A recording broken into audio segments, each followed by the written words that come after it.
ओम नमो भगवते वासुदेवाय। ओम नमो भगवते वासुदेवाय। ओम नमो भगवते वासुदेवाय। तो आज हम पढ़ रहे हैं स्कंद 10 अध्याय 30 श्लोक क्रमांक 28। तो आप लोग पीछे दोहरा सकते हैं। अन्याराधितो नूनम् भगवान् हरिरीश्वरः यन्नो विहाय गोविन्दः प्रीतो याम् अनयद्रः। अन्याराधितो नूनम् भगवान् हरि ईश्वरः यन्नो विहाय गोविन्दः प्रीतो याम् अनयद्रः। अन्याराधितो नूनम् भगवान् हरि ईश्वरः यन्नो विहाय गोविन्दः प्रीतो याम् अनयद्रः।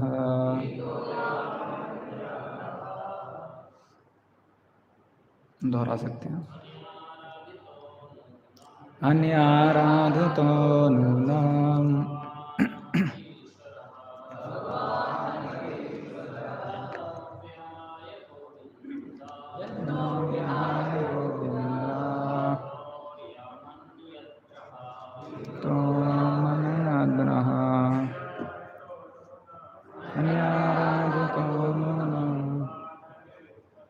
भगवान् हरीश्वरः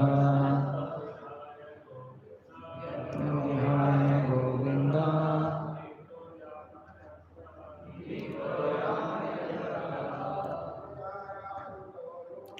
अन्याराधितो नूनम्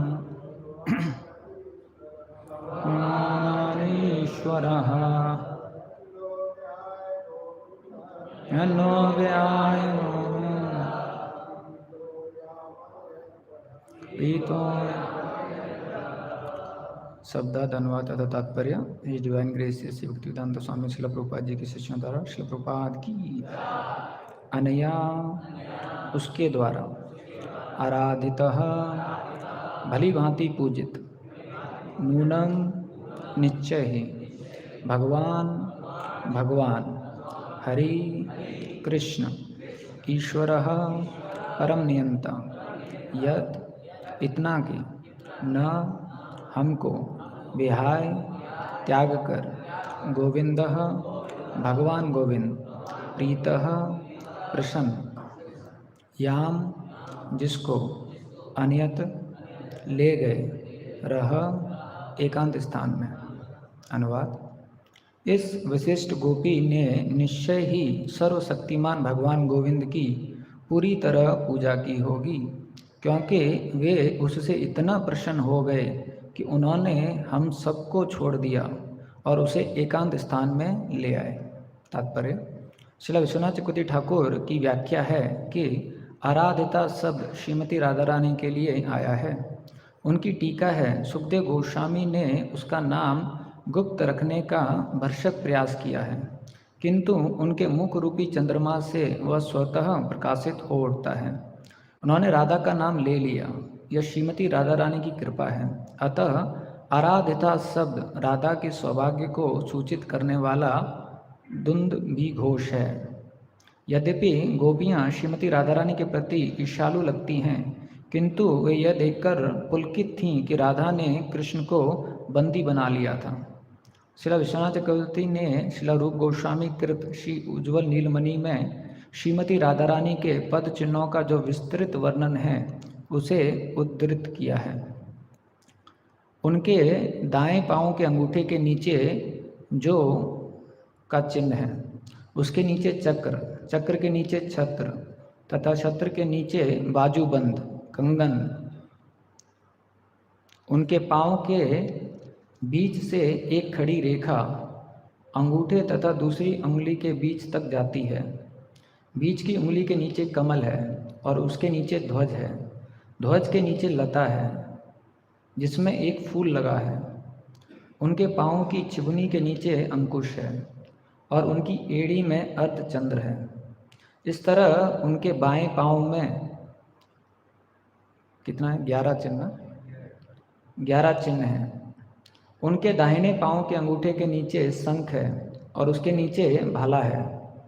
उनके दाएं पाँव की चिबुनी के नीचे यज्ञ वेदी है जिसके नीचे कुंडल है और कुंडल के नीचे फिर भाला है। दूसरी, तीसरी, चौथी उंगलियों तथा चिबुनी के नीचे पर्वत का चिन्ह है जिसके नीचे रथ है और एड़ी में मछली का चिन्ह है।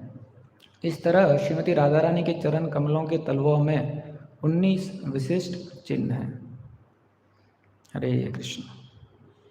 ओम अज्ञानतिमिरन्धस्य ज्ञानाञ्जनशलाकया चक्षुरुन्मीलितं येन तस्मै श्रीगुरवे नमः। श्रीचैतन्यमनोभीष्टं स्थापितं येन भूतले स्वयं रूपं कदा मह्यं ददाति स्वपदान्तिकं। वन्देऽहं श्रीगुरो श्रीयुतापदकमलं श्रीगुरुवैष्णवांश। श्रीरूपं सागरजातं सहगना रघुनाथं वितं तं सजीवं सावधूतं सावधूतं परिजनसहितं कृष्णचैतन्यदेवं श्रीराधा कृष्णपादां सहगना ललिता श्रीविशाखान्वितांश। नमो विष्णुपादाय कृष्णपृष्ठाय भूतले श्रीमते भक्तिवेदांत स्वामीति नामिने। नमस्ते सरस्वती देवे गौरवाणी प्रचारिणे निर्विशेष शून्यवादी पाश्चात्यदेशतारिणे।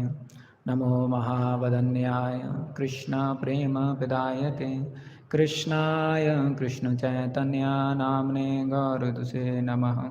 हे कृष्णा करुणा सिंधु दीनबंधु जगत्पते गोपेश गोपिका कांत राधा कांत नमोस्तुते। तप्त कांचने गौरांगी श्रीराधे वृंदावनेश्वरी वृषभानुसुते देवी प्रणमामि हरिप्रिये। वाञ्छाकल्पतरुभ्यश्च कृपासिन्धुभ्येव च पतितानां पावनेभ्यो वैष्णवेभ्यो नमो नमः। जय श्री कृष्ण चैतन्य प्रभु नित्यानंद श्री अद्वैत गदाधर श्रीवासादि गौरभक्तवृंद। हरे कृष्णा कृष्णा कृष्णा हरे हरे, हरे राम राम राम हरे हरे। हरे कृष्ण। तो हम सभी भक्तों का आशीर्वाद चाहेंगे, सभी वरिष्ठ भक्तों का, खास करके हिज ग्रेस प्रेम हरिनाम गुरु और बाकी वरिष्ठ भक्तों का, जैसे कि ये जो पावन तिथि है और जो ये पावन कथा है, जैसा हमने सुना है उसको हम दोहरा सकें अपने शुद्धिकरण के लिए और भगवान की प्रसन्नता के लिए। तो ये जो श्लोक है आज का बहुत विशेष श्लोक है। तो कई जो फिलोसफर्स हैं वो ऐसा बोलते हैं कि आप लोग राधा रानी की पूजा करते हैं, लेकिन श्रीमती राधा रानी का जो नाम है वो आपके ग्रंथों में नहीं आता है। तो एक बार प्रभुपाद जी को किसी ने पूछा था कि ना तो भगवत गीता में नाम आता है ना भागवतम में नाम आता है, फिर भी आप श्रीमती राधा रानी का पूजा करते हैं। तो ये जो श्लोक है इसमें ये जो शब्द आता है आराधिता, तो इसमें आचार्यों ने टीका की गई है कि जो सुखदेव गोस्वामी हैं वो इनडायरेक्टली यहाँ पर श्रीमती राधा रानी को संबोधित करते हैं। तो आचार्यगण बताते हैं कि सुखदेव गोस्वामी उनका नाम क्यों नहीं लेते थे। तो ऐसा बताते हैं कि जब भी वो श्रीमती राधा रानी का नाम लेते थे तो 6 महीने के लिए बेहोश हो जाते थे। तो वहाँ पर जो परीक्षित महाराज थे उनके पास में केवल 7 दिन थे। तो अगर उन्होंने श्रीमती राधा रानी का नाम ले लिया होता तो 6 महीने के लिए वो बेहोश हो जाते हैं। तो फिर जो परीक्षित महाराज हैं वो कथा नहीं सुन पाते हैं। तो जानबूझकर उन्होंने अपने आप के जो उनके भाव थे उनको रोका और श्रीमती राधा रानी का नाम नहीं लिया। तो जो श्रीमती राधा रानी का जो तत्व है उसको समझना बहुत मुश्किल है, और अधिकांश लोगों के जो सवाल हैं वो श्रीमती राधा रानी और जो कृष्ण का संबंध है उसके ऊपर होते हैं, क्योंकि इसको समझना बहुत मुश्किल है। तो एक पद्म पुराण में कथा आती है कि एक बार जो अर्जुन हैं वो कृष्ण भगवान से पूछते हैं, और हमें पता है कि अर्जुन जो हैं भगवान के कितने प्रिय सखा हैं। भगवान जो हैं हमेशा उनके साथ रहते हैं, हमेशा उनकी मदद करना चाहते हैं। फिर भी अर्जुन ने एक बार उनसे पूछा कि भगवान, मुझे जो गोपियों का प्रेम है उसके बारे में जानना है। तो भगवान बताते हैं अर्जुन को कि आप समझ नहीं पाएंगे, और भगवान फिर अर्जुन को बताते नहीं, ऐसा पद्म पुराण में वर्णन आता है। तो जब हम पढ़ रहे थे तो हमको लगा कि कितना मुश्किल है कि भगवान ने अर्जुन को भी नहीं बताया कि जो उनका गूढ़ प्रेम है इस प्रकार से। तो जो राधा रानी का तत्व है वो कृष्णदास कविराज गोस्वामी जी ने बहुत अच्छी तरीके से चेतन चरितामृत में बताया है। तो आज हम चर्चा करेंगे जो राधा रानी का तत्व है उसके ऊपर, और फिर कल जो श्रीमान प्रेमानंद जी हैं वो प्राकट्य लीला और उनकी बाकी लीलाएं हैं उसके ऊपर चर्चा करेंगे। तो आज हम श्रीमती राधा रानी के तत्व के ऊपर चर्चा करेंगे। तो ये आदि लीला में अध्याय 4 और श्लोक क्रमांक 56, तो ये निकाल सकते हैं। श्लोक क्रमांक आदि लीला 4.56। राधा कृष्ण एकात्मा दुह देह धरी, अन्योन्य विलसे रस आस्वादन करी। तो इसका बहुत अच्छा तात्पर्य भी है। तो यहाँ बताया जाता है कि राधा तथा कृष्ण एक ही हैं, किंतु उन्होंने 2 शरीर धारण कर रखे हैं। इस प्रकार से वे प्रेम रस का आस्वादन करते हुए एक दूसरे का उपभोग करते हैं, ऐसा। तो ये कहानी आती है ब्रह्म विवरत पुराण में कि एक बार जो भगवान हैं वो रास मंडल में थे, आध्यात्मिक जगत में, और वहाँ पर वो आनंद अनुभव करना चाहते थे, लेकिन उनको उतना आनंद अनुभव नहीं हो रहा था।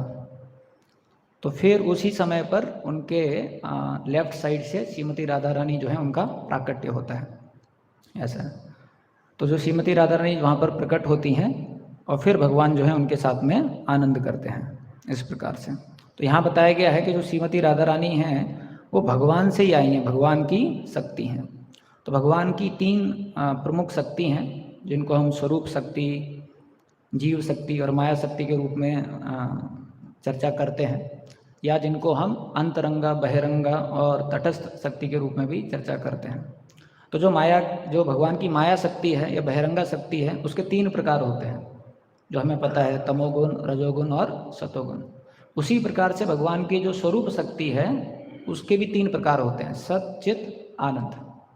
तो जो आनंद के स्वरूप हैं वो श्रीमती राधा रानी है, और जो सत्य के स्वरूप हैं वो बलराम जी हैं, और जो चित्त के स्वरूप हैं वो कृष्ण स्वयं हैं। तो जो सच्चित आनंद है उसमें जो सत शक्ति है वो भगवान की एग्जिस्टेंशियल पोटेंसी है। तो एग्जिस्टेंशियल पोटेंसी का मतलब क्या है? भगवान के लिए जो भी सामग्री चाहिए, भगवान के लिए जो भी उनकी स्थिति को बरकरार रखने के लिए चीज़ें चाहिए, वो सत शक्ति से आता है जो बलराम जी प्रदान करते हैं। तो भगवान का धाम, भगवान का रूप, भगवान के वस्त्र, भगवान के जो भी सामग्री की जरूरत पड़ती है, तो जो सत शक्ति है उसके स्वरूप बलराम जी हैं, और उसकी वजह से भगवान का जितने भी सामग्री की ज़रूरत होती है वो बलराम जी प्रोवाइड करते हैं। और उसी प्रकार से जो आनंद स्वरूप है वो श्रीमती राधा रानी है। तो भगवान जो हैं उनके माध्यम से जो प्रेम है उसका आदान प्रदान करते हैं। तो आचार्य ग्रंथ समझाते हैं कि भगवान को ज़रूरत क्यों पड़ा कि वो 1 से 2 बन जाएं। तो पहला कारण वो बताते हैं क्योंकि भगवान रस राज है, और रस के लिए आदान प्रदान करना पड़ता है। तो एक ये कारण बताते हैं, इसलिए भगवान ने सोचा कि वो 1 से 2 बन जाएं। दूसरा कारण बताते हैं कि भगवान जो है वो परम करुणा है, तो इसलिए अपनी करुणा को और ज़्यादा जीवों तक देने के लिए भी भगवान ने सोचा मैं 1 से 2 बन जाऊँ। क्योंकि अधिकांश देखा जाता है कि जो एक औरत का स्वभाव होता है, उसमें करुणा ज़्यादा होता है। तो इसलिए भगवान ने अपना जो आनंद स्वरूप है उसको करुणा देने के लिए प्रकट किया, इस प्रकार से बताया जाता है। अब जब राधा रानी का वहाँ प्राकट्य होता है तो रा का अर्थ है कि जो रास मंडल में प्रकट हुई, और धा मतलब जैसे ही राधा रानी प्रकट हुई कृष्ण की तरफ भागने लगी, तो इसे धावती, तो इसलिए उनका नाम पड़ गया राधा, जो रास मंडल में प्रकट हुई और भगवान के तरफ भाग रही हैं सेवा करने के लिए, तो इसलिए उनका नाम पड़ गया रा और धा, इस प्रकार से। तो जीव गोस्वामी बताते हैं कि अब ये जो राधा रानी का तत्व है, कृष्ण का तत्व है, इसको समझना बहुत मुश्किल है। तो वो बोलते हैं कि अगर आप अचिंत्य शब्द को नहीं मानोगे तो आप राधा रानी को नहीं समझ सकते हैं और कृष्ण को नहीं समझ सकते हैं। तो उनका कहना है कि हर भक्त को जो राधा रानी को समझना चाहता है उसको अचिंत्य शब्द जो है उसको मानना पड़ेगा। अचिंत्य मतलब मैं समझ नहीं सकता। जैसे अगर पूरे ब्रह्मांड का ज्ञान एक गोला है, एक सर्कल है, तो उसमें एक पॉइंट है जिसके बारे में हमको पता है, और उसमें एक और पॉइंट है जिसके बारे में हमको पता है कि हमें नहीं पता है, और जो बाकी गोला है उसके बारे में हमको नहीं पता है कि हमें नहीं पता है तो इतना जो ज्ञान है उसको समझना हमारे लिए बहुत मुश्किल होता है। तो जीव गोस्वामी बताते हैं इसलिए जो राधा रानी की लीला हैं, कृष्ण की लीला हैं, इनको अचिंत्य शक्ति के माध्यम से समझना चाहिए और शास्त्रों पे हमें विश्वास करना चाहिए, इस प्रकार से वो बताते हैं ऐसा। और गर्ग मुनि जो हैं वो एक और परिभाषा देते हैं इस शब्द का रा और धा। तो बताते हैं रा का अर्थ है कि इस शब्द का उच्चारण करने से जो जीव है उसके जीवन के जितने भी पाप हैं वो नष्ट हो जाते हैं, तो वो बताते हैं रा। और धा का वो अर्थ बताते हैं कि जो ये भव बंधन है उससे वो मुक्त हो जाएगा, तो इसलिए उनका नाम है राधा। तो जो राधा रानी की कृपा लेता है या उनके आश्रम में जाता है तो उसके सारे जो पाप हैं वो नष्ट हो जाते हैं, और उसके बाद जो उसका भव बंधन है उससे मुक्ति हो जाता है। तो पद्म पुराण में कहानी आती है, लीलावती करके एक औरत थी, तो ये वैश्या थी और अलग अलग जगह अलग अलग लोगों से संग करती थी। तो एक बार ये जो वैश्या है चलते फिरते किसी मंदिर में आ गई, और उस दिन राधाष्टमी था, तो वहाँ पर जितनी भी महिलाएं एकत्रित हुई थीं वो राधा रानी के लिए फूल बना रही थीं, कुछ व्यंजन बना रही थीं जो त्यौहार है उसको सेलिब्रेट करने के लिए। तो ये जो लीलावती थी इसका तो मन नहीं था, लेकिन क्योंकि बाकी सब औरतें लगी हुई थीं तो उन्होंने इनको भी सेवा में लगा दिया, तो ये भी फूल बनाने लगे, ये भी सब कुछ करने लग गई, और ऐसा करते करते ये सेवा में लग गई। और उसके कुछ समय के बाद में इनका मृत्यु हो जाता है, तो तुरंत जो है यमदूत आते हैं और यम पास लेके आते हैं और इनको खींच के लेके जाने लग जाते हैं। अब जब यमदूत लेके जा रहे हैं तभी वैकुंठ विमान आते हैं, और जो वैकुंठवासी हैं वो सुदर्शन चक्र से यम पास को काटते हैं और तुरंत इनको किडनैप करके वैकुंठ विमान में बिठा के भगवान के धाम लेके चले जाते हैं। तो ये पद्म पुराण में कहानी आती है कि अगर राधा रानी की कोई थोड़ी सी भी सेवा कर लेता है तो उसको कितना ज़्यादा कृपा मिल जाता है, क्योंकि राधा रानी जो है वो करुणामयी है, इस प्रकार से बताया गया है। वैसे ही जो श्रीमती राधा रानी का जो नाम है वो भगवान को बहुत ज़्यादा प्रिय है ऐसा। तो ये ब्रह्म विवरत पुराण में एक श्लोक आता है, रा उच्चारेण मात्रेण। तो ऐसे श्लोक आता है कि जैसे ही कोई रा उच्चारण करता है तो बताया गया है यमी श्रवण लोभात, भगवान के कान खड़े हो जाते हैं और वो बहुत लोभी बन जाते हैं सुनने के लिए कि कौन है ये जो रा शब्द का उच्चारण किया है। फिर धा शब्द उच्चारण पश्चात, और जैसे ही वो धा शब्द का उच्चारण करता है तो इसमें लिखा हुआ है पद्मी भक्ति उत्तम, भगवान उसको तुरंत जो है भक्ति दे देते हैं। तो इसका एक लीला भी आता है कि एक बार एक भक्त थे जो नंदगांव में जाके कृष्णा कृष्णा करके पुकारते हैं भगवान को, और काफ़ी समय के लिए पुकारते हैं लेकिन भगवान वहाँ पर प्रकट नहीं होते हैं। तो भक्त जो हैं फिर बरसाना चले जाते हैं और श्री जी जो हैं श्रीमती राधा रानी हैं उनसे प्रार्थना करने लग जाते हैं, उनसे याचना करने लग जाते हैं। तो जब वो उनसे याचना करते हैं तो श्रीमती राधा रानी प्रकट हो जाती हैं। तो पूछते हैं क्या है, तो बोले अरे मैं नंदगांव गया और इतना मैंने कृष्ण को पुकारा फिर भी कृष्ण आए नहीं। तो श्रीमती राधा रानी उनको बोलती हैं कि अभी आप नंदगांव जाओ और राधा बोलना, तो तुरंत कृष्ण आ जाएंगे। तो जैसा इस श्लोक में बताया गया है, जैसे ही उसने बोला रा तो कृष्ण ने सुन लिया, और जैसे ही उन्होंने बोला धा कृष्ण प्रकट हो गए ऐसा। तब उसने देखा कि अरे ये जो धाम है ये तो विशेष है, और श्रीमती राधा रानी के प्रति कृष्ण का जो प्रेम है वो विशेष है। तो इसलिए जो वृंदावन धाम है, अधिकांश जो जगह होती हैं वहाँ के जो मालिक हैं वो राजा होते हैं, एक पुरुष होते हैं या एक नेतृत्व करने वाले कोई नेता होते हैं। लेकिन वृंदावन एक ऐसा धाम है जिसकी जो मालिकिन है वो श्रीमती राधा रानी है। तो वृंदावन है उसको राधा रानी का धाम बताया जाता है।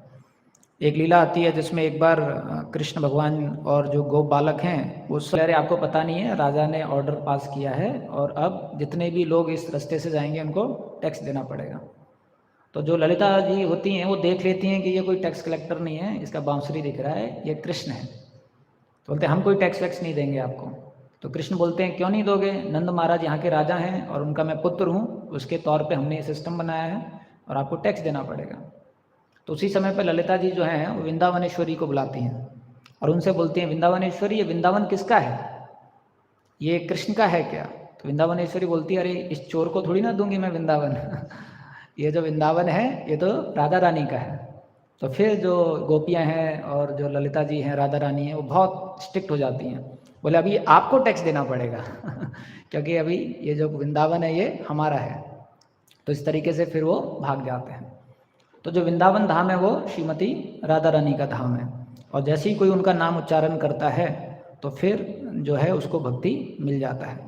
और हमारा जो हरे कृष्णा महामंत्र है वो भी बहुत विशेष है, इसमें काफ़ी बार हरे हरे हरे हरे आता है। तो उसका भी आचार्यगण समझाते हैं कि हरि शब्द का मतलब होता है सर्व अमंगल हरि, जो जीवों के सारे अमंगल है उनको हर लेता है, उसको बोलते हैं हरि। और जो हरि को भी हर लेता है वो होता है हरा, और जब हरा को हम संबोधित करते हैं तो बन जाता है हरे। जैसे गंगा को जब संबोधित करते हैं तो गंगे, अंबिका को संबोधित करते हैं तो अंबिके। तो उसी प्रकार से जब राधा को संबोधित करते हैं तो राधे, और वैसे ही जब हरा को संबोधित करेंगे तो हरे, ऐसा। तो जब हम हरे हरे जब करते हैं तो उसमें भी हम श्रीमती राधा रानी को संबोधित कर रहे हैं। एक और हम सुन रहे थे राधा गोविंद स्वामी महाराज से, तो महाराज बता रहे थे इस हरे हरे में भी जो हमारा महामंत्र है उसमें शुरू में भी हरे हरे है और अंत में भी हरे हरे है।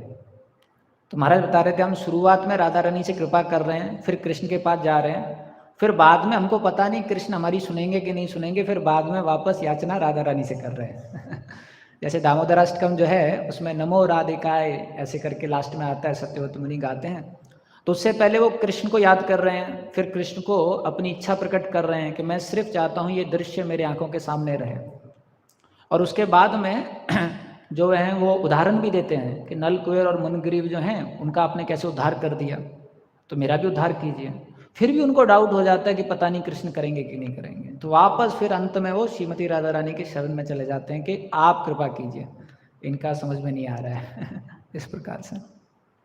तो यहाँ पर हम देखते हैं कि जो श्रीमती राधा रानी हैं वो जो हैं कृपा का रूप है, भगवान का आनंद का भी रूप है और कृपा का भी रूप है इस प्रकार से। और ख़ास करके जो इस्कॉन के भक्त हैं या ब्रह्मवादी गौड़ीय संप्रदाय के भक्त हैं, तो हमारे लिए श्रीमती राधा रानी का बहुत ज़्यादा महत्व है, क्योंकि हम लोग श्रीमती राधा रानी के भक्त हैं। तो एक कथा आती है जिसमें भक्ति सरस्वती ठाकुर जो हैं एक बार राधा कुंड में जाते हैं, और जब वहाँ पर जाते हैं तो वो देखते हैं कि बहुत सारे भक्त आते हैं राधा कुंड में और राधा कुंड को प्रणाम करते हैं। तो जो भक्ति सरस्वती ठाकुर के शिष्य हैं वो उनको बोलते हैं कि देखिए कितना इनके अंदर भक्ति भाव है। तो भक्ति सरस्वती ठाकुर बोलते हैं कि हाँ उनके अंदर भक्ति भाव है, लेकिन उनकी भक्ति में और हमारी भक्ति में फ़र्क है। तो उनके शिष्य पूछते हैं क्या फ़र्क है, तो बताते हैं फ़र्क ये है कि वो लोग राधा रानी को मानते हैं क्यों, क्योंकि कृष्ण उनको पसंद करते हैं, लेकिन हम लोग कृष्ण को मानते हैं क्यों, क्योंकि राधा रानी उनको पसंद करती है, ऐसा। तो वो बताते हैं कि इसलिए हम लोग जो हैं हम लोग राधा रानी के भक्त हैं, अगर राधा रानी कृष्ण को नहीं मानती तो हम लोग उनको नहीं मानते, इस प्रकार से। तो जो राधा रानी हैं उनका इस प्रकार से विशेष भाव है। और राधा रानी जो हैं उनका जो भाव है वो भगवान खुद भी नहीं समझ पाते हैं। इसलिए हम देखते हैं जो भगवान है उनके अंदर लालसा रहती है कि जो राधा रानी है उनको क्या आनंद मिलता है, उनको क्या आस्वादन होता है। और इसी कारण चैतन्य महाप्रभु के रूप में राधा रानी का भाव और उनकी कांति लेकर भगवान प्रकट होते हैं इस प्रकार से। और जो राधा रानी का रूप है वो तप्त कांचन गोल्डन फॉर्म है। एक बार प्रभुपाद जी के जो पाश्चात्य शिष्य हैं वो प्रभुपाद जी को बोल रहे थे कि प्रभुपाद जी जो महाप्रभु का रंग है वो हमारे जैसा था क्या, क्योंकि वो बहुत वाइट रहते हैं। तो प्रभुपाद जी उनको बोलते हैं ये तो लिपरेसी है लेकिन महाप्रभु का जो रंग है वो तो गोल्डन फॉर्म था इस प्रकार से। तो जो श्रीमती राधा रानी का रंग है वो भी कैसा है, तप्त कांचन, चमकता हुआ गोल्ड है इस प्रकार से, तपता हुआ गोल्ड। तो जो श्रीमती राधा रानी हैं उनका जो भाव है वो बहुत विशेष है। तो जो प्रेम है, जो प्रेम और गाढ़ा हो जाता है तो भाव हो जाता है, और वो और गाढ़ा हो जाता है तो महाभाव हो जाता है, और उस महाभाव का जो मूर्तिमान स्वरूप है वो श्रीमती राधा रानी है ऐसा। और जो ये प्रेम है इसको शास्त्रों में बहुत अच्छी तरीके से समझाया है, और श्रीमती राधा रानी ने उसको दर्शाया है कि असली में प्रेम होता क्या है इस प्रकार से। तो हम ये चर्चा करेंगे कि कैसे जो श्रीमती राधा रानी का जो भाव है और जैसा उन्होंने दर्शाया है कि जो भगवान के प्रति जो प्रेम है वो किस प्रकार से है, तो वो हम समझने का कोशिश करेंगे, क्योंकि वही जो प्रेम है वो भगवान जो है चैतन्य महाप्रभु के रूप में हम सबको देने के लिए आए हैं इस प्रकार से। तो मैंने एक एक्रोनिम बनाया है PASS, पास। तो जो प्रेम है इसके 4 लक्षण होते हैं जो शुद्ध प्रेम है। तो पहला लक्षण क्या है कि जो प्रेम है वो पर्सनल होता है, व्यक्तिगत होता है, एक विशेष व्यक्ति से होता है और एक्सक्लूसिव होता है। तो आप राधा रानी के बारे में देखेंगे, गोपियों के बारे में देखेंगे कि वो कृष्ण को छोड़कर किसी और के बारे में सोचती भी नहीं है। लेकिन हम देखते हैं जो काम होता है वो इम्पर्सनल होता है। जब शूर्पणखा है वो पहले राम से आकर्षक हो जाती है, और शूर्पणखा राम जी के पास में जाती है, बोलती है कि अरे आप तो बहुत सुंदर हैं और मैं भी बहुत सुंदरी हूँ, तो क्यों हम लोग मिल जाते हैं इस प्रकार से। तो भगवान राम बोलते हैं कि अरे आप देख नहीं रहे हो, मेरी पत्नी तो पहले से ही है, लेकिन लक्ष्मण को देखो, उसकी पत्नी उसके साथ में नहीं है और वो भी काफ़ी सुंदर है। तो फिर शूर्पणखा बोलती है हाँ बात तो सही कह रहे हो। तो शूर्पणखा फिर लक्ष्मण के पास चली जाती है। तो आप देखोगे इसको काम बोलते हैं, क्योंकि वो अपनी तृप्ति के बारे में सोच रहे हैं, उसको सुख देने के बारे में नहीं सोच रहे हैं ऐसा। तो प्रेम की परिभाषा क्या रहती है कि वो एक्सक्लूसिव रहता है और दूसरे को आनंद देने का उसमें भाव रहता है। तो यहाँ पर हम देखते हैं जो गोपी और श्रीमती राधा रानी हैं एक बार रासलीला में रहते हैं, और वहाँ पर जो कृष्ण हैं वहाँ से गायब हो जाते हैं, क्योंकि भगवान व्यक्तिगत रूप से हर गोपी के साथ नृत्य कर रहे होते हैं, और हर गोपी को ऐसा भाव आ जाता है कि मैं कितनी विशेष हूँ क्योंकि कृष्ण मेरे साथ नृत्य कर रहे हैं। तो ऐसा भाव देखने के कारण भगवान वहाँ से ओझल हो जाते हैं। अब सारी गोपियाँ जो हैं वो तलाश में लग जाती हैं, और तलाश करते करते आती हैं तो भगवान उनकी परीक्षा लेने के लिए चतुर्भुज नारायण रूप में खड़े हो जाते हैं, और सारी गोपियाँ आती हैं और भगवान को नमन करती हैं, और नमन करने के बाद बोलती हैं हे नारायण, हमारा सौभाग्य है आपके दर्शन हुए, लेकिन कृपया करके बताइए कृष्ण कहाँ है। तो जो भगवान नारायण हैं चारों भुजाओं से दिशा देते हैं कि इस दिशा में है। लेकिन जब श्रीमती राधा रानी आती हैं तो तुरंत भगवान के जो एक्स्ट्रा दो हाथ है वो गायब हो जाते हैं। भगवान को भी झटका लग जाता है, अरे क्या हो गया, क्योंकि उनका इतना गाढ़ा प्रेम है कि भगवान अपने आप को छुपा नहीं सकते। लेकिन आप गोपियों का भाव देखोगे कि उनको सिर्फ कृष्ण चाहिए। अगर नारायण भी आ गए तो कृष्ण चाहिए, कृष्ण में भी उनको वृंदावन कृष्ण चाहिए। जब कुरुक्षेत्र में श्रीमती राधा रानी मिली कृष्ण को तो बहुत प्रसन्न हुई कृष्ण को इतने समय के बाद मिलने के लिए। लेकिन फिर राधा रानी कृष्ण को खींचने लगी और बोलने लगी कि आप वृंदावन चलिए।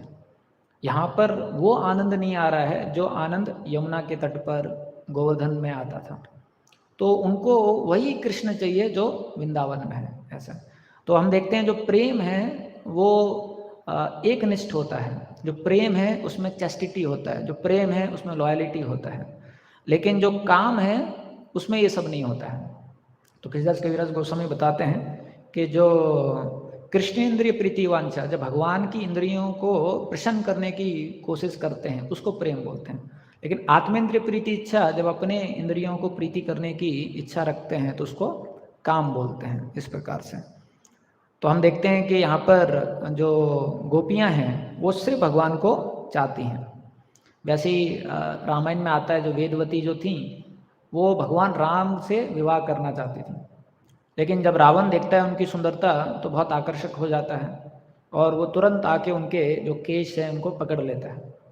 लेकिन उनकी इतनी चैस्टिटी थी, उनकी इतनी निष्ठा थी कि तुरंत अपने जो केश हैं उनको अपने तपोबल से काट देती हैं और अपने शरीर को जला देती हैं कि ये शरीर अभी भगवान को अर्पण करने के योग्य नहीं बचा है। और बाद में हमें पता है कैसे वो जो पद्मावती के रूप में आती हैं और श्रीनिवास जी के साथ में विवाह करती हैं। तो हम देखते हैं कि जो ये प्रेम है, कितने भी दुख क्यों ना आए, कितने भी तकलीफ क्यों ना आए, लेकिन ये प्रेम टूटता नहीं ऐसा। तो एक जगह जीव गोस्वामी जी परिभाषा देते हैं कि प्रेम का मतलब क्या है। प्रेम का मतलब वो बताते हैं कि बहुत नाना प्रकार के कष्ट क्यों ना आए, कितनी भी तकलीफ क्यों ना आए, लेकिन जो ना टूटे इन सब के बावजूद, वो असली में प्रेम है, ऐसा वो बताते हैं।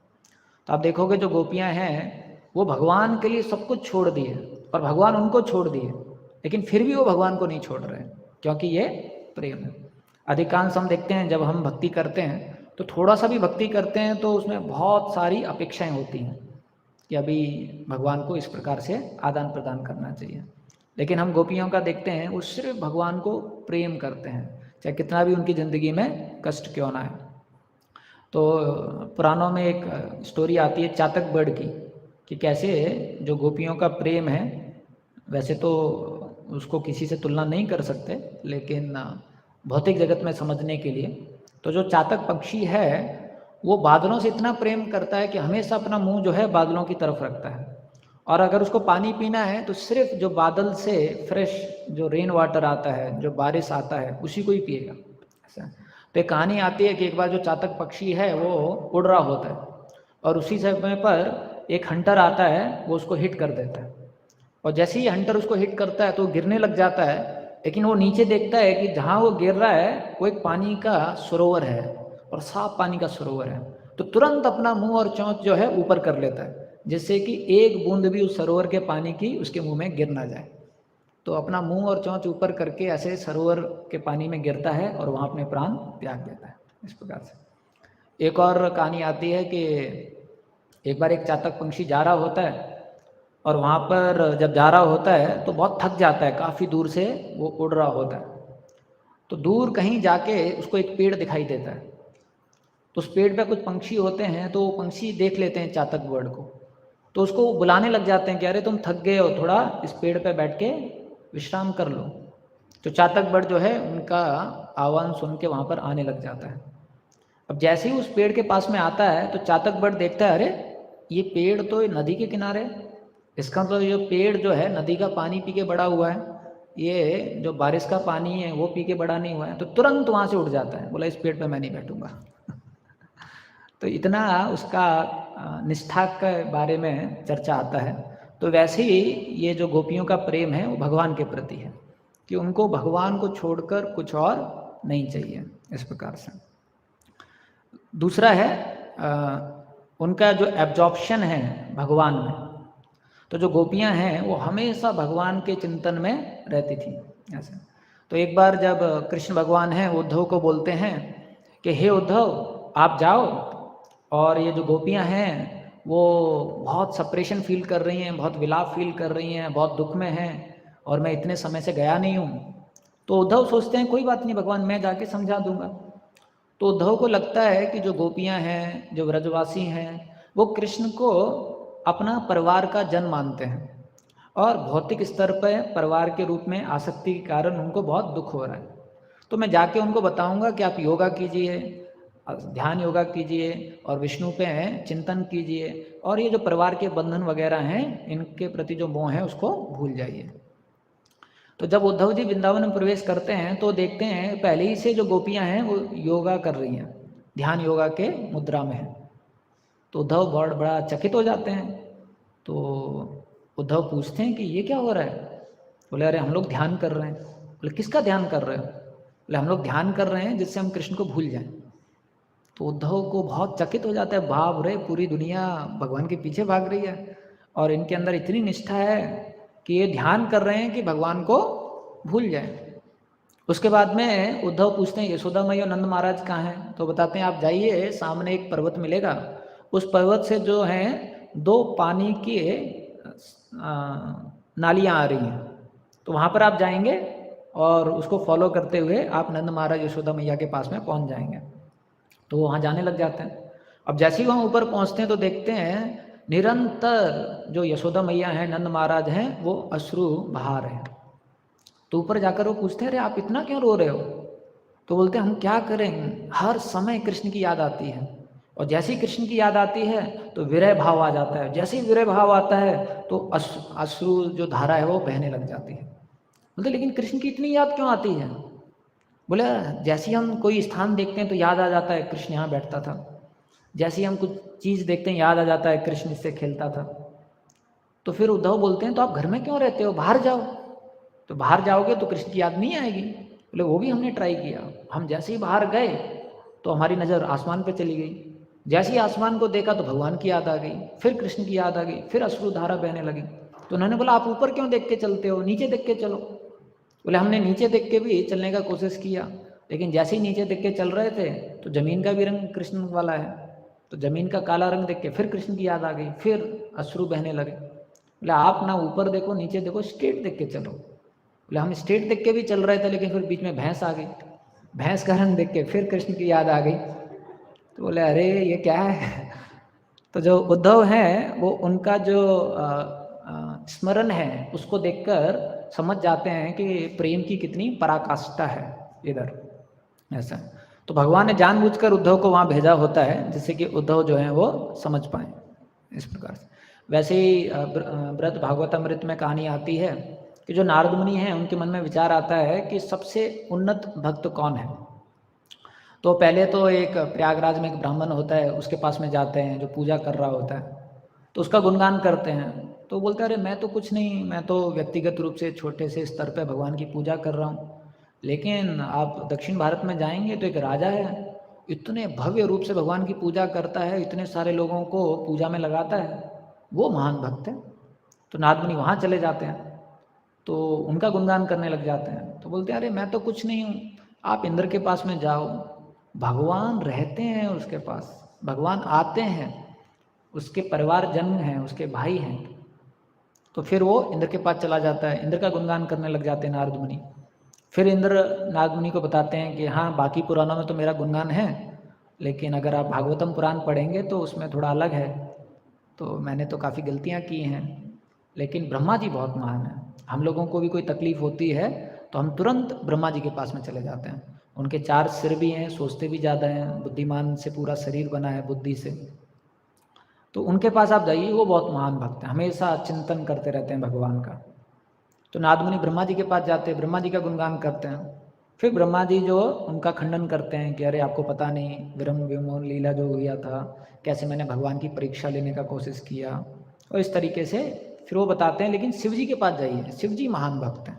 शिव जी जो हैं वो अपने को भी कष्ट लेकर दूसरे लोगों के बारे में सोचते हैं, कैसे उन्होंने हलाहल जो है उसको पिया था। तो नारद मुनि जो है शिव जी के पास चले जाते हैं, शिव जी का गुणगान करने लग जाते हैं। फिर शिव जी बताते हैं अरे आपको पता नहीं कैसे मेरे अंदर इच्छा हो गई थी मोहिनी रूप को देखने का, और कैसे फिर मैं जो है पार्वती वगैरह के साथ में विष्णु भगवान के पास गया, और मैंने भगवान को बोला कि भगवान अभी हाल ही में खबर आई है कि आपने मोहिनी रूप लिया था समुद्र मंथन लीला में, और मैंने कोशिश किया लेकिन मैंने वो रूप कभी देखा ही नहीं आपका। तो भगवान बोलते हैं अरे वो रूप जो है वो तो असुरों को मोह करने के लिए था और एक विशेष कार्य के लिए था, अब तो हो गया। तो फिर भगवान शिव जी बोलते हैं नहीं नहीं भगवान आप दिखा दीजिए। तो आचार्यगण बताते हैं कि शिव जी के मन में ऐसा भाव आ गया था कि आप डर क्यों रहे हो, दिखाओ ना, असुरगण मोहित हुए, हम तो शिव जी हैं। तो फिर भगवान को वो भाव समझ में आ जाता है। तो भगवान सोचते हैं कि पहला जो रूप है वो तो मैंने सतोगुण में प्रकट किया था, अभी जो रूप है मुझे और अच्छा प्रकट करना पड़ेगा जिससे कि मैं शिव जी को मोहित कर सकूं। तो तुरंत भगवान वहाँ से गायब हो जाते हैं और मोहिनी रूप में प्रकट हो जाते हैं, और इतना सुंदर रूप रहता है कि शिव जी बिना कुछ सोचे भागने लग जाते हैं। और उनकी जो पत्नी है पार्वती बगल में होती हैं, बोलती है स्वामी स्वामी स्वामी, तो तब तक चले जाते हैं। फिर उनके पुत्र भी होते हैं गणपति, और वो भी बोलते हैं पापा लेकिन पिताजी तब तक भाग जाते हैं। तो फिर वो इस प्रकार से अपने बारे में बताते हैं। फिर बोलते हैं लेकिन आप प्रहलाद जी के पास जाइए, प्रहलाद बहुत अच्छे भक्त हैं, हमेशा देखिए भगवान का चिंतन करते रहते हैं, और कितने दुख आए उनके पास, लेकिन कभी भी विचलित नहीं हुए, कभी भी भगवान का जो आश्रय है उसको लेना भूले नहीं। तो नाथमुनि प्रहलाद महाराज के पास जाते हैं, बोले अरे आपका तो कितना गुणगान है कि कितने प्रकार के कष्ट दिए आपको, लेकिन फिर भी जो है आपने भगवान की भक्ति नहीं छोड़ी, और हमेशा आप उन कष्टों को कृतज्ञता रूप में स्वीकार किए। तो फिर प्रहलाद महाराज बोलते हैं कि अरे मैं तो सिर्फ क्या एक जगह बैठ के चिंतन करता रहता हूँ, कोई एक्टिव सेवा नहीं करता हूँ भगवान के लिए, लेकिन पांडव को देखो, जो कृष्ण भगवान बोलते हैं वो सेवा करते हैं वो, तो बहुत अच्छी तरीके से भगवान के प्रिय हैं। भगवान खुद बार बार लालायित रहते हैं कि मुझे जाके पांडवों से मिलना है। तो पांडव जो हैं वो बहुत अच्छे भक्त हैं। तो नादमुनि जो हैं पांडव के पास चले जाते हैं कि अरे आपका तो मानना पड़ेगा, कृष्ण जो हैं भले हस्तिनापुर में हैं, लेकिन उनका ध्यान हमेशा रहता है, कृष्ण जो है द्वारका में है, लेकिन उनका ध्यान हमेशा रहता है हस्तिनापुर में, कि जो पांडव हैं वो कैसे हैं। तो आप लोग तो बहुत महान भक्त हो। तो फिर वो बताते हैं कि अरे हमारे पास तो कृष्ण कभी कभी आते हैं, हमें तो कितना तामझाम करना पड़ता है, एक अश्व को भेजना पड़ता है, फिर उसके पीछे भागते रहो, फिर बाकी राजाओं को हराओ, तब कहीं जाके एक अश्वमेध यज्ञ करो, फिर उसमें अतिथि के रूप में हम कृष्ण को बुलाते हैं, वो भी कुछ समय के लिए आते हैं, उनका अराइवल टाइम डिपार्चर टाइम सब फिक्स रहता है, जल्दी से हम लोग गेस्ट हाउस बुक करके थोड़ा सा संग लेते हैं और तुरंत फिर वो चले जाते हैं। लेकिन यदुष को देखो, भगवान हमेशा यदुष के साथ रहते हैं, अरे उनके साथ खाते हैं, सोते हैं, उनके जो मैरिज फंक्शन है, शादियां हैं, उसमें भाग लेते हैं। तो यदु जो हैं वो महान भक्त हैं। तो फिर नादमुनि यदुष के पास चले जाते हैं, बोले अरे आप तो बहुत महान भक्त हो, कृष्ण हमेशा आपके साथ रहते हैं। तो यदुष हैं वो बताते हैं लेकिन हम में भी उद्धव जो है वो बहुत विशेष भक्त है, हमेशा भगवान का चिंतन करता रहता है, भगवान को छोड़कर वो कुछ और नहीं सोचता है, भगवान के जो कपड़े हैं उनको ही पहनेगा, भगवान ने जो भोग खाया है उसको ही स्वीकार करेगा, भगवान जैसा ही दिखता है, और हमेशा भगवान के पास में रहता है। व्यक्तिगत जो बातें हैं भगवान सिर्फ उद्धव से करते हैं। तो उद्धव जो है वो बहुत विशेष भक्त है। तो फिर वो उद्धव के पास में जाते हैं कि उद्धव आप तो बहुत विशेष भक्त हो। तो उद्धव बोलते हैं कि हाँ भगवान मेरे पास बहुत समय बिताते हैं, लेकिन उनका हृदय यहाँ नहीं रहता है, उनका हृदय तो जो वृंदावन की गोपियाँ हैं उनके पास में रहता है, ऐसा। तो फिर जो उद्धव हैं वो नादमुनि को बताने लग जाते हैं जो गोपी प्रेम है उसकी महिमा, और कृष्ण सुन लेते हैं। और जैसे ही कृष्ण सुनते हैं तो बेचारे व्याकुल हो जाते हैं, बेड पे गिर जाते हैं, और सब रानियाँ देखती हैं कृष्ण को क्या हो गया, और कृष्ण तब तक बेहोश हो जाते हैं। तो सब रानियाँ जो होती हैं, सत्यभामा, रुक्मणी, वो सोचती हैं अरे कृष्ण को क्या हो गया। तो फिर उद्धव बताते हैं मुझे समझ में आ गया क्या हो गया, इनको अभी बहुत ज़्यादा वृंदावन की याद आ गई है, जो गोपियाँ हैं उनकी याद आ गई है, अभी इनको वापस लाना बड़ा मुश्किल है। तो सारी रानियाँ बोलती तो वापस कैसे आएंगे, बोले इसके लिए कुछ करना पड़ेगा। तो वो ब्रह्मा जी को बुलाते हैं। तो आध्यात्मिक जगत में भी अलग से देमी गॉड्स रहते हैं, ब्रह्मा वगैरह, तो वहाँ से ब्रह्मा जी को बुलाते हैं और बोलते हैं आप एक रिप्लिका बनाइए वृंदावन की, जिससे कि हम कृष्ण को थोड़े समय के लिए वृंदावन का एक्सपीरियंस दे सकें और फिर वापस उनको लेके आ सकें। तो वो फिर रिप्लिका बनाते हैं वृंदावन की, और जो बलराम जी जो हैं वो कृष्ण को लेके वृंदावन में चले जाते हैं। तो वृंदावन में कृष्ण सो रहे हैं, तो वहाँ पर फिर बलराम जी उनको उठाते हैं, कृष्ण खड़े हो जाओ, हमें गायों को चराने के लिए लेके जाना है, देखो सारे गोप बालक बुला रहे हैं, पुकार रहे हैं। तो कृष्ण तुरंत खड़े हो जाते हैं, तुरंत खुश हो जाते हैं, अरे कहाँ है गोप बालक, मेरे को जाना है गाय चराने के लिए, और तुरंत जो है गाय चराने के लिए वो चलने लग जाते हैं। तो वहाँ पर वो रिप्लिका बनाया होता है, तो यशोदा मैया होती हैं, लेकिन यशोदा मैया तो बोल नहीं रही होती हैं, तो बोलते हैं मैया जल्दी से खाना दीजिए। तो फिर जो रोहिणी होती हैं वो भी चली जाती हैं बलराम के साथ। तो रोहिणी कृष्ण को बोलती हैं मैया थोड़े समय में खाना देगी, आप चले जाओ, आप चले जाओ। तो रोहिणी जो है वो प्रसाद पैक करके अलग से भगवान के लिए भिजवाती हैं। तो इस तरीके से वहाँ चले जाते हैं, खेलते रहते हैं, भगवान को बहुत आनंद आता है। फिर कुछ समय के बाद में थोड़ा सा रासलीला होता है, वहाँ गोपियाँ वगैरह आती हैं, उनसे भगवान आनंद उठाते हैं। और फिर अगले दिन भगवान जब खेल रहे होते हैं, तो जब वो नदी में जाते हैं तो बलराम से पूछते हैं बलराम जी ये सिटी सा क्या दिख रहा है बगल में नदी के उस पार। तो बलराम जी बोलते हैं भगवान वो द्वारका है। तो बोले भगवान हमने ऐसे ऐसे किया था, अभी आप वापस चलिए। तो फिर कृष्ण जो है उनको भगवान बलराम जी वापस लेके आ जाते हैं। लेकिन ये जो गोपियां हैं, जो रानियां हैं, सत्यभामा, रुक्मणी वगैरह, रोहिणी, वो सब को बलराम जी एक जगह दे देते हैं जहाँ से आप देख सकते हो कितना प्रेम करते हैं वृंदावन से, गोपियों से, यशोदा मैया से कृष्ण। तो उनका इतना प्रेम देखकर गोपियों से जो सत्यभामा वगैरह हैं ये बहुत नाराज हो जाती हैं। तो कृष्ण जब वापस आ जाते हैं तो सत्यभामा अपने आप को रूम में बंद कर लेती है। तो कृष्ण उद्धव से पूछते हैं क्या हो गया? बोले पता नहीं भगवान, वो बहुत नाराज हो गई हैं। तो भगवान को बहुत गुस्सा आता है। फिर भगवान बुलाते हैं सारी रानियों को। फिर भगवान बोलते हैं आज मैं दिल खोल के बताता हूँ। फिर भगवान बताते हैं असली में मैं सिर्फ गोपियों को प्रेम करता हूँ। और फिर भगवान बताते हैं आपको पता है मैंने आप लोगों से शादियाँ क्यों की? क्योंकि आप लोगों में मुझे गोपियाँ याद आती हैं। तो इस प्रकार से भगवान जो है उनको स्पष्ट रूप से बता देते हैं। तो फिर वो रानियाँ समझ जाती हैं कि जो गोपियों का प्रेम है भगवान के प्रति वो बहुत ज़्यादा विशेष है। ऐसा तो हम देखते हैं कि भगवान भी हमेशा ऐसे एब्जॉर्ब्ड रहते हैं, और जो गोपियाँ हैं वो भी भगवान के प्रेम में बहुत ज़्यादा एब्जॉर्ब्ड रहती हैं। ऐसा जब अक्रूर जी आए थे वृंदावन में और कृष्ण बलराम को लेके गए, तो समय पर ये बात हुई थी कि कृष्ण बलराम जाएंगे, कंस का वध करेंगे और वापस आ जाएंगे। और जितने भी नंद महाराज हैं, गोपा हैं, वो भी जाते हैं मथुरा में। तो कृष्ण बलराम भी जाते हैं। अब बहुत बड़ा युद्ध होता है। कृष्ण जो है वो चाणूरमृष्टिक को, उसके बाद में अंततः कंस का वध करते हैं। फिर नंद महाराज कृष्ण से मिलने जाते हैं कि अभी आप चलिए वापस।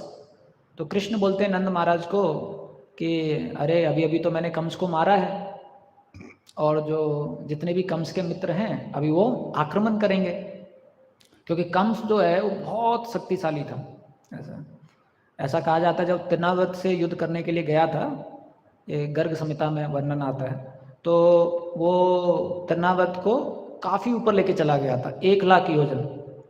जब तृणावर्त कृष्ण भगवान को ऊपर लेके जाता है तो सिर्फ 10,000 योजन लेके जाता है, लेकिन कंस को वो 1,00,000 योजन ऊपर लेके चला जाता है। वहाँ ऊपर ले जाने के बाद में फिर कंस जो है उसको सबड्यू करता है और फिर सेफ लैंड करता है और उसको हराता है।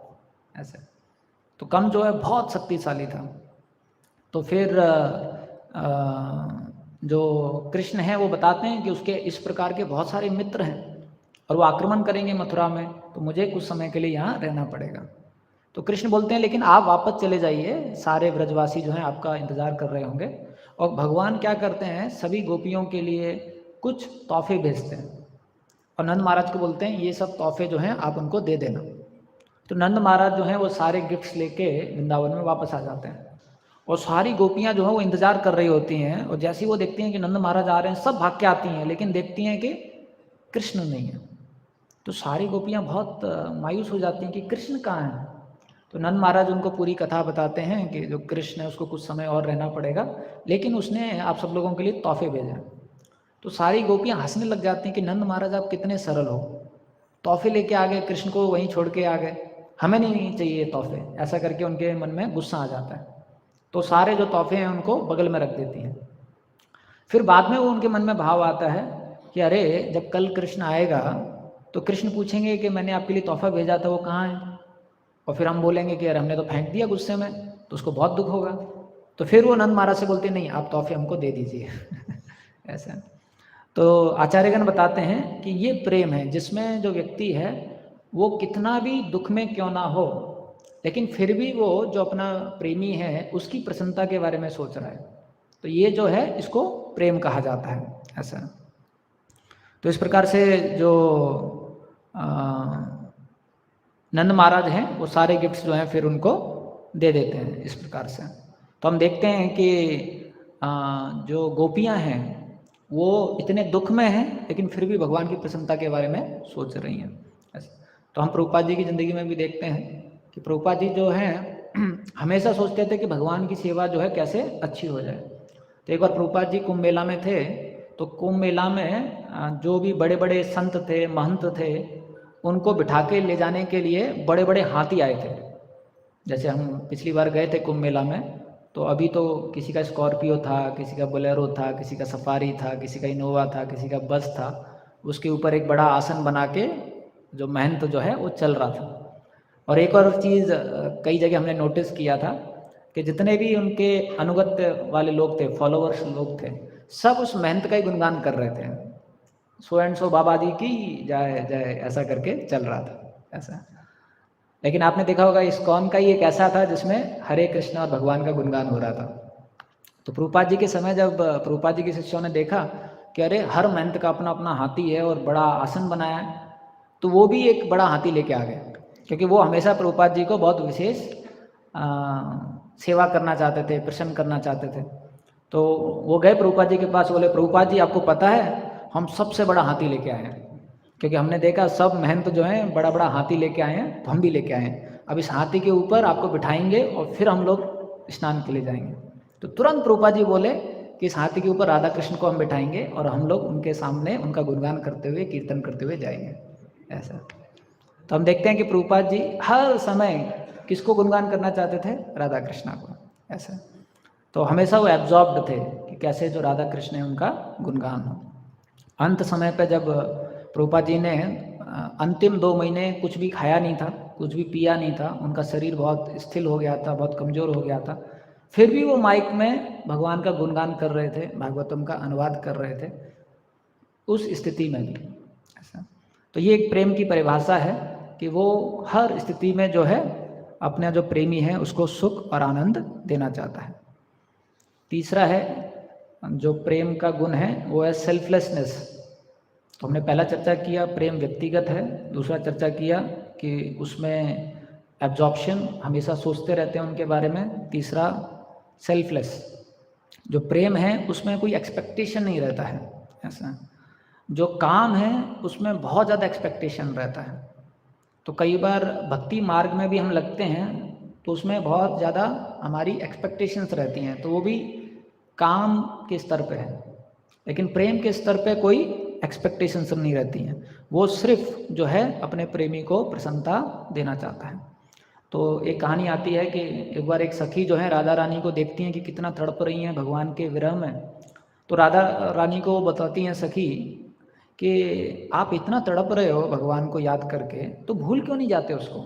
उसको भूल जाओ, अब तो आपको याद, वो भी याद नहीं करता है या नहीं करता है पता नहीं, और आ भी नहीं रहा है, और कितना समय हो गया। तो फिर राधा रानी जो है उस समय पे ये श्लोक जो है वो गाती हैं, आश्लिष्य वा पादरतम पिनष्टु माम। तो राधा रानी बताती हैं कि अगर वो मेरे को इम्ब्रेस करें या मेरे को ट्रैम्पल करें, मेरे को छोड़ दें या मेरे को रिजेक्ट कर दें, फिर भी मैं उनको नहीं छोड़ूंगी। उसके बाद में और श्लोक आते हैं इसी श्रृंखला में। तो राधा रानी बताती हैं कि अगर कृष्ण जो हैं वो किसी और औरत के पास भी चले जाएं तो भी मैं उनकी मदद करूंगी और मैं उनको नहीं छोड़ूंगी ऐसा। तो एक कहानी आती है उसके संदर्भ में कि एक बार एक बहुत चेस्ट लेडी थी और जो उनके पति की बहुत अच्छी तरीके से सेवा करती थी, और जो उनके पति हैं उनको कुष्ठ रोग हो गया था, तो पूरा दिन रात जो है वो अच्छी तरीके से सेवा करती थी। और उस पूरे गांव में एक बहुत सुंदर वैश्या थी। तो ये जो कुष्ठ रोगी पति था, इसने उस वैश्या को देख लिया था, तो इसके मन में बहुत ज़्यादा काम वासना आ गई कि मुझे इस वैश्या के साथ में संग करना है। तो इसने अपने पत्नी को बताया। तो इसकी पत्नी ने बोला कि ठीक है, और इसकी पत्नी जो है वैश्या के घर में जाती है और वैश्या को बोलती कि इस प्रकार से मेरे पति आपका संग चाहते हैं। तो वैश्या बोलती अरे वो उसको तो कुष्ठ रोग है, मैं उसके साथ नहीं संग करूँगी। तो फिर ये पत्नी क्या करती है, डेली वैश्या के यहाँ पर आती है और मीनियल सेवाएं करती है। उस वैश्या का जो घर है वो साफ करती थी, बर्तन है वो साफ करती थी। ऐसा 6 महीने के लिए वो करती है। तो ये देखकर वैश्या का हृदय भी पिघल जाता है। तो वैश्या बोलती है कि ठीक है, लेकिन मैं वहाँ पर नहीं जाऊँगी, क्योंकि उसको कुष्ठ रोग है और अगर मैं वहाँ पर जाऊँगी तो बाकी जो लोग हैं वो मेरे बारे में क्या सोचेंगे। तो वो बोलती है आप ऐसा कीजिए, रात में अपने पति को मेरे पास लेके आइए और फिर मैं उसके साथ में संग करूँगी। तो ये जो पत्नी है ये जाती है और अपने पति को ऊपर कंधे पर रख लेती है और पूरा जो रात्रि का समय था तब लेके आ रही होती है। उसी समय पे जिस रास्ते से वो लेके आ रही होती है वहाँ पर एक मुनि था जो आंख बंद करके खड़ा होके हाथ ऐसे करके तपस्या कर रहा होता है। और ये जब औरत लेके आ रही होती है तो इसका जो पति के पैर हैं इस मुनि को लग जाते हैं और ये मुनि एकदम विचलित हो जाता है, बेचारा तपस्या तो कर ही रहा था, तो एकदम विचलित हो जाता है, बोलता है कौन है, किसने मुझे मारा, जिसने भी मारा वो कल का सूरज नहीं देखेगा, इस प्रकार से शाप दे देता है।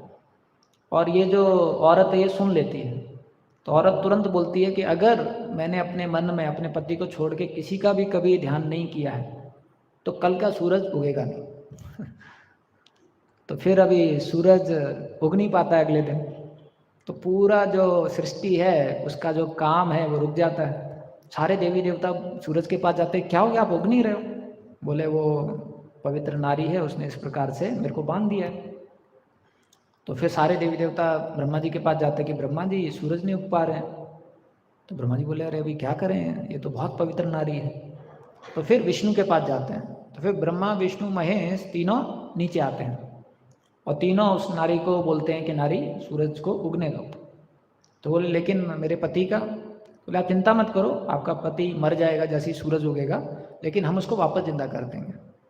तो फिर वो जो नारी है वो अलाउ कर देती है, सूरज उगता है और फिर पति मर जाता है। फिर जो देवी देवता हैं उस पति को वापस जिंदा कर देते हैं और भगवान उसकी चैस्टिटी से इतना खुश हो जाते हैं कि उसको सिर्फ जिंदा ही नहीं करते हैं पति को, उसको बहुत सुंदर बना देते हैं और उसकी काम वासना है उसको भी शुद्ध कर देते हैं। ऐसा तो शास्त्रों में कहानी आती है कि ये जो पत्नी है कितनी चेष्ट थी और पति को कितना प्रेम करती थी कि उसके लिए कुछ भी करने के लिए तैयार थी।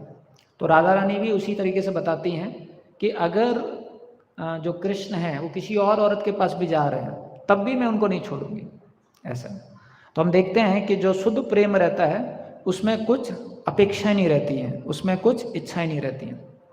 तो एक लेक्चर में राधा गोविंद महाराज बता रहे थे कि प्रेम देना जानता है, लेना नहीं जानता है, ऐसा करके बता रहे थे। तो बहुत गहरे स्तर पे ये रहता है। तो जब हम इसका चिंतन कर रहे थे तो असली में हमारे स्तर पे हम कभी प्रेम करते ही नहीं, क्योंकि हम जब भी कुछ करते हैं तो उसमें बहुत सारी अपेक्षाएं भी रहती हैं, चाहे किसी व्यक्ति से करें चाहे भगवान से करें। लेकिन असली में प्रेम की परिभाषा क्या है? जिसमें कोई अपेक्षा हो ही ना, वो भक्त जो है सिर्फ भगवान को प्रसन्न और भगवान को खुश करना चाहता है। ऐसा। और चौथा है सेक्रीफाइस। एक तो है कि प्रेम में कोई इच्छा नहीं है, दूसरा है जो व्यक्ति प्रेम करता है वो कितना भी दुख अपने ऊपर लेने के लिए तैयार हो जाता है अपने प्रेमी को सुख और आनंद देने के लिए। ऐसा। तो एक लेक्चर में गौरांग प्रभु बता रहे थे कि लोग सोचते हैं प्रेम का मतलब हैप्पीनेस, लेकिन बोल रहे थे असली में प्रेम का मतलब है दर्द। तो प्रेम का मतलब कि मैं सब दर्द सहने के लिए तैयार हूँ उनको आनंद देने के लिए, उनको खुशी देने के लिए, इस प्रकार से। तो ये होता है प्रेम का मतलब। तो एक बार नारद मुनि के मन में कुछ भाव थे, तो नारद मुनि जब जाते हैं कृष्ण के पास तो देखते हैं कि भगवान जो हैं उनको सिर दर्द हो रहा है, भगवान अपना सिर पकड़ के बैठे हैं। तो नारद मुनि पूछते हैं भगवान क्या हुआ? तो भगवान बोलते हैं कि नारद मुनि को भगवान बोलते हैं कि मेरा सिर दर्द हो रहा है। तो नारद मुनि बोलते भगवान आपका सिर दर्द हो रहा है, तो अभी इसका निवारण क्या है? तो भगवान बोलते हैं कि अगर आप मेरे शुद्ध भक्तों के चरणों की रज लेके आओगे और अगर वो मैं रज अपने ऊपर लगाऊंगा तो जो है मेरा ये दर्द चला जाएगा। तो नारद मुनि सोचते हैं कि अरे रज कौन देगा? बोले आप जाइए। तो नारद मुनि पहले हिमालय में जाते हैं जहाँ बहुत ज़्यादा तपस्या कर रहे होते हैं मुनि वगैरह, और एक टांग पे खड़े होते हैं मुनि वगैरह। तो वहाँ पर जाते हैं और वहाँ पर उनसे बोलते हैं आप कृष्ण के भक्त हो? बोले अरे क्या बात कर रहे हो, उनके लिए तो घर परिवार छोड़ दिया, तपस्या कर रहे हैं। बोले अच्छा। बोले कृष्ण को सिर दर्द हो रहा है? बोले अरे भगवान को सिर दर्द हो रहा है। तो कुछ लोग तो बोले कि अरे क्या बात कर रहे हो, उनको सिर दर्द कैसे हो सकता है, वो तो सभी के स्वामी हैं और वो सभी क्लेशों से परे हैं, 3 गुणों से परे हैं। तो फिर वो माने ही नहीं। फिर नारद मुनि दूसरे जगह पे गए, वो भी बहुत तपस्या वगैरह कर रहे थे। तो उनसे पूछा आप कृष्ण के भक्त हो? बोले हाँ बहुत बड़े भक्त हैं हम लोग। बोले अच्छा। तो बोले कृष्ण को सिर दर्द हो रहा है? तो उनके मन में भाव आ गया, अरे भगवान को सिर दर्द हो रहा है? बोले हाँ। तो बोले लेकिन उसका निवारण आपके पास है। बोले बताइए क्या करना है। तो बोले भगवान बता रहे हैं कि अगर आप अपने चरणों की रज दे देंगे और जैसे ही भगवान को वो रज लगेगी तो भगवान जो है खुश हो जाएंगे और भगवान का दर्द चला जाएगा। तुरंत बोलते अरे इतनी सारी तपस्या करके थोड़े बहुत तो मैंने पाप कम किए हैं और आप जो है अभी रज वहाँ लगा दोगे भगवान के तो तुरंत मैं नरक में चला जाऊंगा, मैं नहीं दे पाऊंगा। तो नारद मुनि को समझ में आया कि अरे, फिर नारद मुनि चलते चलते चलते ऐसे वृंदावन में जाते हैं। तो वृंदावन में जो गोपियां हैं तो गोपियां जो हैं वो कुछ लीला कर रही होती हैं। तो नारद मुनि गोपियों को बोलते हैं कि जो कृष्ण भगवान हैं उनके सिर में दर्द हो रहा है। तो नारद मुनि बोलती क्या भगवान को दर्द हो रहा है, हम क्या कर सकते हैं, जल्दी से बताइए। तो बताते हैं कि अगर आप अपने चरणों की रज देंगे तो भगवान का सिर दर्द चला जाएगा। तुरंत जो है गोपियाँ पास वाले सरोवर में जाती हैं, पैर को भिगाती हैं, ज़मीन पे आती हैं, बहुत सारा मिट्टी इकट्ठा करती हैं, उसका एक बहुत बड़ा टीला बना देती हैं, बोलती ये लो। तो नारद मुनि एकदम चकित हो जाते हैं और बोलते हैं आपको पता है आप क्या कर रही हो। तो गोपियाँ बोलती है हमको सब पता है कि अगर ये रज भगवान के सिर पे लगेगी तो हमें नरक में जाना पड़ेगा। फिर गोपियाँ बोलती हैं लेकिन अगर ये रज लगने से भगवान का एक क्षण के लिए भी सिर दर्द जाता है तो उसके लिए हम कोटि जन्मों के लिए नरक में सफ़र करने के लिए तैयार हैं। ऐसा तो ये जब नारद मुनि भाव देखते हैं तो नारद मुनि समझ में आ जाता है कि अरे ये जो है बहुत विशेष भक्त हैं। ऐसा तो जो शुद्ध प्रेम करते हैं वो कुछ अपेक्षा नहीं करते हैं और खुद जितना भी उनको दुख हो वो दुख जो लेने के लिए तैयार होते हैं। ऐसा तो जब प्रहलाद महाराज के सामने भगवान प्रकट होते हैं तो भगवान जो है प्रहलाद महाराज से पूछते हैं कि आप कुछ मांगिए, मैं आपकी भक्ति से बहुत प्रसन्न हूँ। तो प्रहलाद महाराज बोलते हैं कि भगवान मैं बनिया नहीं हूँ, मैं वानिक नहीं हूँ कि मैं कुछ भक्ति करूँगा और फिर आप मुझे कुछ उसके बदले में आदान प्रदान करेंगे। तो भगवान बहुत प्रसन्न हो जाते हैं। भगवान बोलते हैं लेकिन मैं कुछ देना चाहता हूँ। तो फिर प्रहलाद महाराज बोलते हैं, पहले तो बोलते हैं कि मेरे पिताजी का, बोले अरे आप चिंता मत करो वो तो पहले ही से चले गए, आपकी 21 पीढ़ियाँ जो हैं वो तर चुकी हैं, और कुछ मांगो।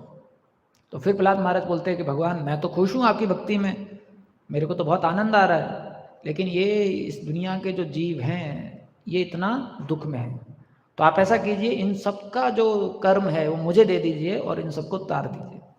तो भगवान की आंखों में आंसू आ जाता है कि अरे आप कैसे भक्त हो। ऐसा तो हम देखते हैं जो भगवान का भक्त होता है वो कुछ भी अपेक्षा नहीं करता है, वो सिर्फ भगवान की जो सेवा है वो करना चाहता है। और जो श्रीमती राधारानी का ये जो भाव है, यही भाव लेके चैतन्य महाप्रभु यहाँ पर प्रकट हुए। ऐसा और यही भाव चैतन्य महाप्रभु देना चाहते थे। तो कृष्णदास कविराज गोस्वामी चैतन्य चरितामृत में लिखते हैं कि अगर आप को चिंता करना है तो चिंता कीजिए कि महाप्रभु की कितनी कृपा है। और फिर वो बोलते हैं अगर आप इस चीज़ का चिंतन करोगे कि महाप्रभु की कितनी कृपा है तो आप बेहोश हो जाओगे। तो क्योंकि महाप्रभु की कृपा के कारण ही कलियुगा के जीव जो हैं वो भक्ति कर पा रहे हैं। आप में से इतने कितने लोग थे जिन्होंने भगवत गीता का एक श्लोक भी नहीं पढ़ा था इस्कॉन में जुड़ने से पहले? काफ़ी लोग मिल जाएंगे। हमारे घर में जो हमारी माता थी वो गीता और रामचरितमानस तो रखती थी, लेकिन लाल कपड़े में अच्छी तरीके से पैक करके और उसमें बहुत सारा धागा लगा के रखती थी। तो हमारा बचपन से ऐसा मानसिक भाव था कि ये किताब कभी खोलना नहीं चाहिए, हमेशा लाल कपड़े में बंद रहनी चाहिए। तो कुछ हमारा थोड़ा सा भाव था, तो जब भी दीपावली वगैरह होती थी तो हम आरा साफ़ करते थे तो किताब भी साफ़ करते थे। तो जो किताब है उसका कपड़ा उठाते थे, साफ करते थे और तुरंत कपड़ा बंद करके धागा लगा देते थे कि कुछ गड़बड़ ना हो जाए ऐसा करके। लेकिन ये महाप्रभु की कृपा है कि अभी हम गीता पढ़ने लग गए हैं, भागवतम पढ़ने लग गए हैं। अधिकांश लोग जब नए लोग जब सुनते हैं कि हम लोग 16 माला करते हैं तो उनको समझ में नहीं आता है कि 16 माला कोई कैसे कर सकता है, 2 घंटा बैठ के कोई जब कैसे कर सकता है। लेकिन कलयुग की स्थिति में भी हम लोग कर पा रहे हैं। क्यों? किसकी कृपा है? महाप्रभु की कृपा है। ऐसा अधिकांश लोग जो हैं कलयुग में अलग अलग प्रकार के वस्त्र पहनना चाहते हैं, लेकिन हम ऐसे समाज में धोती कुर्ता पहनने लग जाते हैं। तो कई बार लोग पहली बार देखते हैं तो ऊपर नीचे देखने लग जाते हैं कि ये कौन सा विशेष ड्रेस है, ऐसा करके। लेकिन फिर भी हम पहन पा रहे हैं, जबकि हर आदमी हमको एक तिरछी निगाह से देख रहा है, लेकिन फिर भी हम पहन पा रहे हैं। क्यों? क्योंकि महाप्रभु की कृपा है ऐसा। तो केशदास कविराज गोस्वामी बताते हैं ये महाप्रभु की कृपा है जिसके कारण हम लोग इस समाज में भी भक्ति कर पा रहे हैं। प्रभुपाद जी फर्स्ट कैंटो में एक तात्पर्य में लिखते हैं each and every particle in the material world is surcharged with an opposition to Krishna consciousness. Prabhupada ji बोलते हैं कि हर कण इस भौतिक जगत का आपको बोल रहा है आप भक्ति मत करो, और आप बोल रहे हैं मैं भक्ति करूँगा, तो ये कैसे पॉसिबल है। तो एक भक्त से हम चर्चा कर रहे थे तो उनको हम बोल रहे थे कि प्रभु जी अभी माया तो बहुत स्ट्रांग है, अभी हम देखते हैं कि इंटरनेट आ गया है और गलत गलत चीज़ें लोग देखते हैं और उतना शुद्ध जीव पाना बड़ा मुश्किल हो गया है, तो कैसे हमको ऐसे लोग मिलेंगे जो लाइफ डेडिकेट करेंगे और अच्छी तरीके से सेवा करेंगे। तो उन्होंने बहुत अच्छा बात बताया। उन्होंने बोला कि अगर आप भक्ति सरस्वती ठाकुर के लेक्चर सुनोगे तो उस समय पर भी वो ऐसे बोल रहे हैं माया बहुत स्ट्रांग है, और आपको लगेगा उस टाइम पे क्या माया थी, ना तो उस टाइम पे बॉलीवुड था, ना उस टाइम पे क्रिकेट था, ना उस टाइम पे इंटरनेट था, ना उस टाइम पे व्हाट्सएप था, औरतें भी सब साड़ी पहन के रहती थी, पल्लू लगा के रहती थी। फिर उन्होंने बताया कि Maya is always at her best जो मटेरियल एनर्जी है वो समय के अनुसार अपने बेस्ट में रहती है, तो उस समय पर भी वो बेस्ट थी। इसलिए आप देखोगे भक्ति सरस्वती ठाकुर के समय जब गौर किशोरदास बाबा जी महाराज का देह वो चले जाते हैं भगवान के धाम में, तो जब जितने भी बाबा जी जो इकट्ठे होते हैं तो उनसे पूछते हैं अगर आपको इनका शरीर स्पर्श करना है तो अगर आप पिछले 1 साल में किसी स्त्री को संपर्क नहीं किए तो कर सकते हैं, तो कोई सामने नहीं आता है, जबकि सब बाबा जी थे और वो भी उस समय के बाबा जी। फिर वो बोलते 1 महीना, कोई सामने नहीं आता, फिर बोलते 1 हफ्ता, कोई सामने नहीं आता, फिर बोलते 1 दिन, कोई सामने नहीं आता। तो माया उस समय पर भी बहुत स्ट्रांग थी। फिर उन भक्त ने बहुत अच्छा लाइन बताया कि भक्ति हम कर पाते हैं भगवान की कृपा से तो अगर कोई सिंसियर भक्त है कलयुग में भी तो महापुरुष की कृपा उसके लिए है और वो बहुत अच्छी भक्ति कर सकता है, भले कलयुग का ऐसा प्रवेश है। ऐसा है इस कलयुग में भी ये जो सेल्फलेस भाव है, जो प्रेम का भाव है, उसको हम उजागर कर सकते हैं। तो हमारा बहुत बड़ा सौभाग्य है कि किसी कारणवश हमारा भी इस समय पर यहाँ पर हम हुए और प्रभुपाद जी जैसे आचार्य और वैष्णव का हम पे कृपा मिला, और अगर हम श्रीमती राधा रानी की कृपा जो चैतन्य महाप्रभु के माध्यम से आ रही है उसको स्वीकार करेंगे तो बहुत अच्छे भक्त बन सकते हैं। हरे कृष्णा। श्रीमती राधा रानी की जय, श्री प्रभुपाद की जय।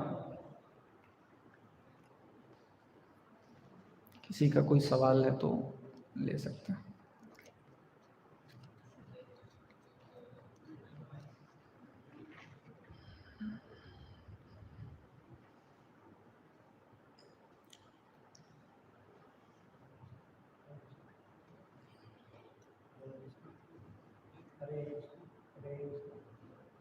बोलो आ रहा है।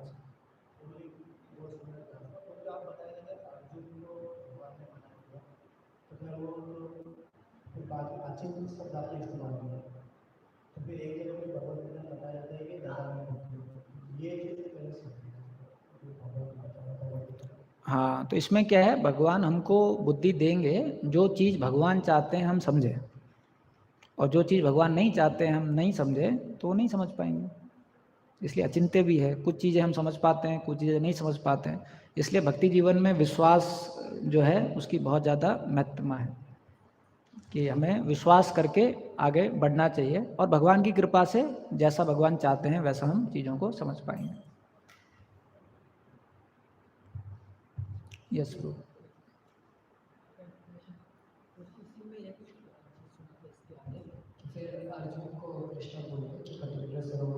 Right right. आगे जाके लीला आती है कि अर्जुन जो हैं वो शरणागत हो जाते हैं गोपियों के चरणों में, फिर गोपियों की कृपा से अर्जुन को समझ में आता है, ऐसे लीला आती है। यस हरि का last question we can take.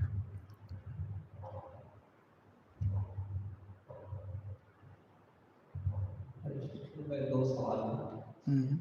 हमको राधा जी के कैंप कॉलोनी में है। अच्छा। हाँ मैं वैष्णव हूँ। हाँ तो राधा जी क्यों नहीं है?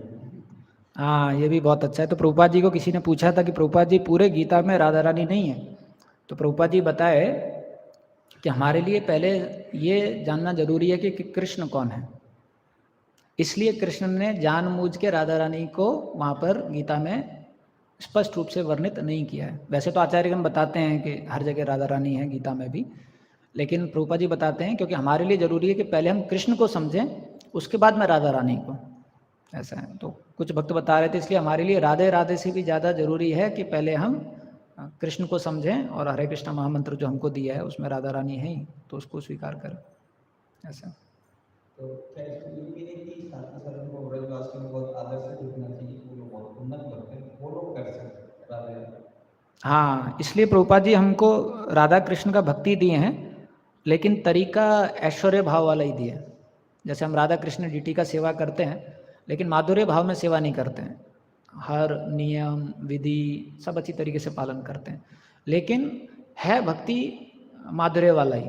लेकिन प्रभुपाद जी जानते हैं कि हम लोग बहुत चीपली ले लेंगे और हमारा उतना उन्नत भाव नहीं है, उतना प्रेम का स्तर नहीं है, लेकिन उस प्रेम के स्तर को उजागर करने के लिए प्रभुपाद जी ने वेदी विधि दी है, तो हमें उसका पालन करना है। गीता में राधा रानी का नाम कहीं है? स्पष्ट रूप से नहीं है, लेकिन चेतन चरण प्रभु ने एक लेक्चर दिया है, उसमें वो बताते हैं बहुत सारे श्लोक जिसमें इनडायरेक्टली श्रीमती राधा रानी का नाम है। वैसे ही आचार्यगण भागवतम में भी बताते हैं, जहाँ पर भी लक्ष्मी का नाम यूज हुआ है, श्री यूज हुआ है, रुक्मणी यूज हुआ है, तो वो समझाते हैं कि कैसे राधा रानी है, ऐसे वो समझाते हैं। हरे कृष्ण। श्री प्रभुपाद की जय।